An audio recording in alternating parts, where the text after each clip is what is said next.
Et salut à tous, aujourd'hui nouveau défi.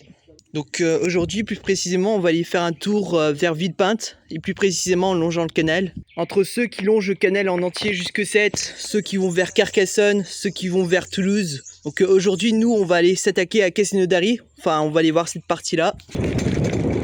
Cassinodary, ça devrait vous rappeler quelque chose, c'est la capitale mondiale du cassoulet, enfin on l'appelle comme ça. Pour rejoindre le canal, moi perso je passe par la route de Villepinte. Enfin du moins c'est le plus proche depuis là où j'habite, un petit peu derrière. Donc pour ceux qui habitent entre Villepinte, Carlipaille et Saint-Papoul, il y a une petite côte à gravir pour rejoindre le canal. C'est parce qu'on est en hauteur. Après il faut savoir que c'est pas pareil pour tout le monde parce qu'on n'habite pas tout à fait au même endroit. Donc concrètement on venait d'escalader une côte et là maintenant il faut tout redescendre. Donc voilà, concrètement ça commence ici. Donc voici en face de vous le canal du Midi, le seul et l'unique. Donc là on est à Villepinte, mais au cours des dernières fois on avait été à Carcassonne, on était parti par là. Et donc du coup concrètement pour aller à Cassinodary ce sera par là. Donc plus précisément c'est un canal à biais de partage des eaux entre Toulouse et Sète. Mais vous en inquiétez pas, on va en parler au cours de la route. Donc là maintenant on se dirige pleinement vers Cassinodary. Donc c'est assez couvert de platanes le long des berges et il fait chaud. Honnêtement ça reste profitable. Perso aujourd'hui on est parti pour un petit tour d'une vingtaine de kilomètres l'aller. Donc là on va se diriger vers Cassinodary, on va aller voir ce qui nous attend là-bas. Donc tout le long du canal il y a pas mal d'écluses qui permettent de franchir un petit ou un plus grand dénivelé. Donc c'est assez joli, là on va bientôt approcher la première écluse du canal. Donc celle-là pour le coup c'est une petite écluse hein, mais rien que ça c'est assez impressionnant. Donc celle-là elle est à taille à chambre unique mais il y en a quelques-unes qui sont plus grandes. Donc après c'est là que le chemin continue. Donc piste cyclable en drift droite direction Castel. Et donc voilà sur la droite on a également une magnifique vue avec un petit peu les paysages du Lauragais. Donc petite vue sur l'Asbord, là c'est le petit village au fond avec le clocher. Et également au fond on peut voir la montagne Noire. Il faut savoir que Pierre-Paul Riquet il avait fait alimenter l'eau d'une rivière dans la montagne Noire pour la déverser dans son canal. Donc ça c'est la partie technique, on va en parler justement. Donc Pierre-Paul Riquet il avait fait déverser de l'eau de la montagne Noire, il l'a amené dans son seuil de Neuros qui se trouve à une vingtaine de kilomètres de là à peu près. Donc pour ainsi dire c'est comme ça qu'il a alimenté son canal. Il avait brisé de l'eau, il avait fait descendre de la montagne Noire. Et donc plus exactement c'est un canal à biais de partage des eaux qui se situe entre Toulouse et la mer Méditerranée vers Sète. Donc dans cette direction le chemin est plat, il y a pas mal d'écluses. Il y a beaucoup de dénivelé, donc il faut bien permettre au bateau ou de remonter ou de redescendre. Donc là par conséquent on arrive près de l'écluse de Guerre. Donc une autre écluse tout aussi sympathique, hein. Celle-là aussi elle a chambre unique. Donc voilà, petite présentation d'écluse. Donc plus exactement on est au niveau de Saint-Martin-la-Lande, on a déjà fait presque la moitié. Donc forcément on continue, tant qu'il n'y a rien pour nous arrêter. Donc, voilà, là aussi, petite écluse. Donc c'est toujours couvert, hein. Ça s'annonce être une chouette journée. Donc c'est assez calme, on entend aussi périodiquement le bruit des grenouilles et des oiseaux. Donc là encore une autre écluse mais cette fois-ci c'est encore plus technique. Donc ce qu'il faut savoir c'est que contrairement aux autres écluses qu'on a passées tout à l'heure, cette fois-ci c'est à 3 bassins, il y a une porte ici, une là et une autre derrière. Donc on peut bien le voir, hein, c'est assez grand. Donc forcément il faut qu'il y ait de la place pour laisser passer la péniche. Généralement c'est limité à 30 mètres de long. Et donc petite vue de l'autre côté. Alors je vous le montrerai hein, s'il y a des péniches qui passent. Pour l'instant on n'en a pas vu. Mais c'est vrai que ça doit être assez concret et beau à voir. Et donc celle-là s'appelle l'écluse du Vivier. Petite écluse à bassin triple. Et donc voilà, depuis qu'on a repris la route, là on commence à prendre un petit peu plus d'élan.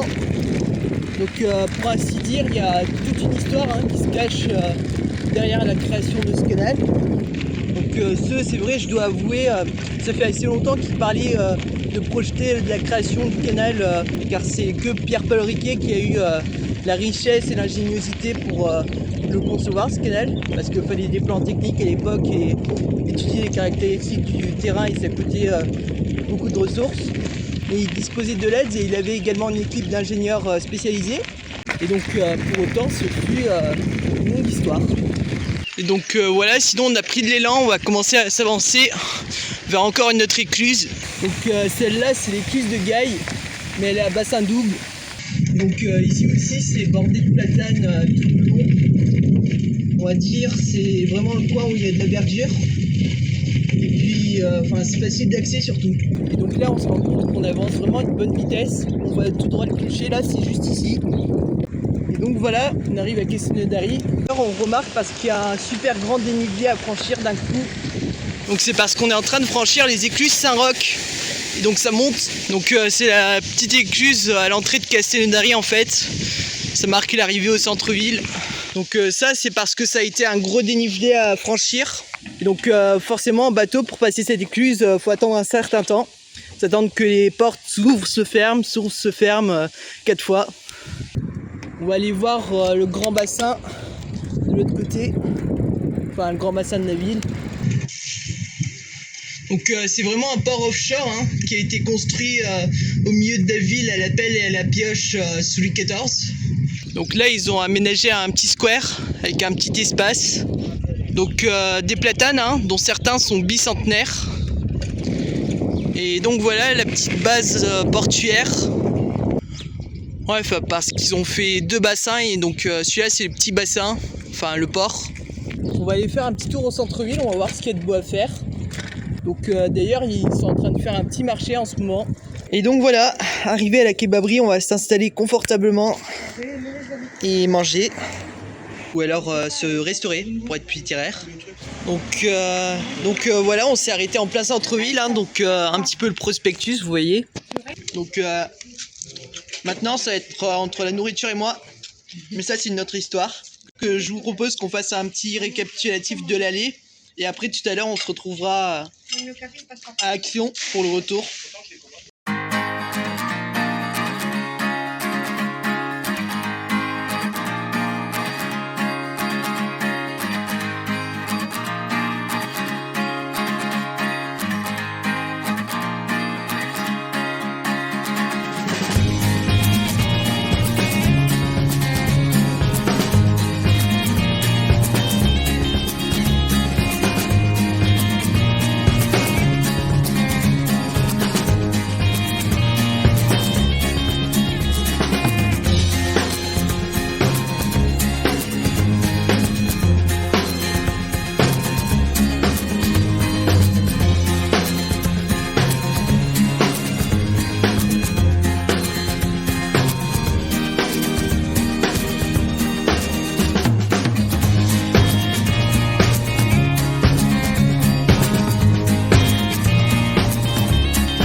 Donc voilà, après s'être bien restauré et bien rigolé, et au bord d'une petite guinguette près du centre-ville, le moment est désormais venu pour faire le retour.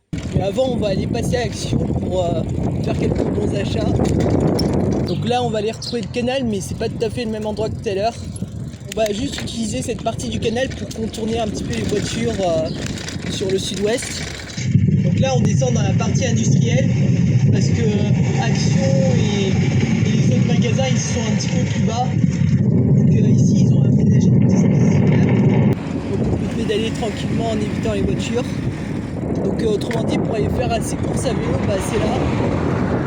Donc voilà, un petit peu les vues sur ce qui nous attend. Donc, ici, on a quitté le centre-ville, on est dans la partie industrielle. Donc là j'ai été attacher les vélos encore une fois. Donc on va aller faire un petit tour à Action pour faire quelques achats.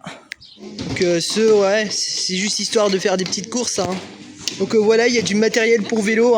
On a été prendre ce dégraisseur. Alors, pensez à bien graisser votre chaîne de temps en temps et le dérailleur qui va avec. C'est important, c'est pour que ça tienne plus longtemps. Donc voilà, sinon nous on va commencer à remonter. D'ailleurs merci à ceux qui ont fait cette petite piste cyclable. Ça permet de rouler tranquillement encore une fois et d'aller faire ses courses à vélo. Donc voilà, là on va aller remonter, là le canal il est juste au-dessus. Donc c'est là, concrètement nous y sommes. Donc là c'est un peu comme là où on était tout à l'heure en fait. Et donc le canal qui reprend juste ici. D'ailleurs vous pouvez reconnaître les écluses, hein, c'est de là-bas d'où on venait. Voilà, là on est en train de tout descendre. Attention il y a son comble. Donc voilà, on est tout redescendu. Donc là cette fois-ci on vient là où on était au début. Et donc là cette fois direction Villepinte, hein. Certains prennent le départ d'ici pour aller à Carcassonne. Donc voilà, maintenant on va prendre un peu plus d'ampleur, on va continuer à descendre. Donc il y a un petit peu de monde, il y a quelques cyclistes là qui sont partis devant. Donc sur le côté il y a une petite péniche. Donc voilà, c'est à ça que ça ressemble, il y a pas mal de voyageurs également en péniche. Donc voilà, là cette fois-ci on longe la piste cyclable en rive gauche. C'est suivre la direction de Carcassonne qui sera rive gauche jusque là-bas. Il y a encore une autre péniche là sur le côté. Celle-là elle va vers Castel. Donc voilà, là aussi on redescend toujours. Il y a les autres qui vont voir l'écluse. Voilà. Sinon je vous disais, voici une péniche justement qui passe dans l'écluse. En fait avec la force du courant ça va faire une ouverture des vannes. Et du coup l'eau elle va soit se vider pour faire descendre la péniche, soit ça va se remplir si elle se dirige vers Castel. Et donc là c'est une péniche de location en fait, ça s'appelle le boat justement. Et donc si c'est une boat en fait c'est une péniche de location.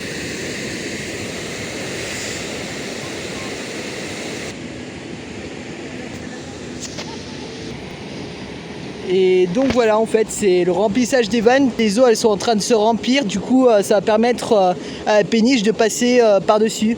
Mais après une fois qu'on a compris le concept c'est tout bête, hein. Donc franchement c'est vrai qu'il fait beau, hein. En plus le climat il est agréable. Il y a pas mal de monde le long des berges, hein. C'est sympa pour aller faire un petit tour. Donc là on est à peu près au niveau de Saint-Martin-la-Lampe, c'est hyper tranquille. En vrai pas la peine d'avoir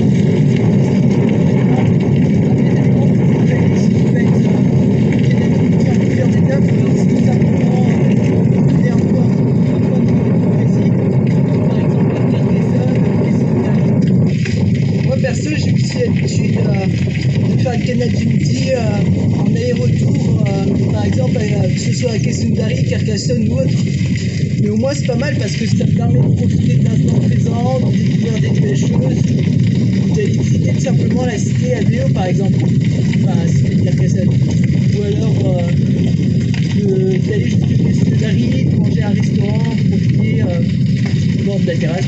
Donc là on est au niveau de l'iceboard. On y était tout à l'heure.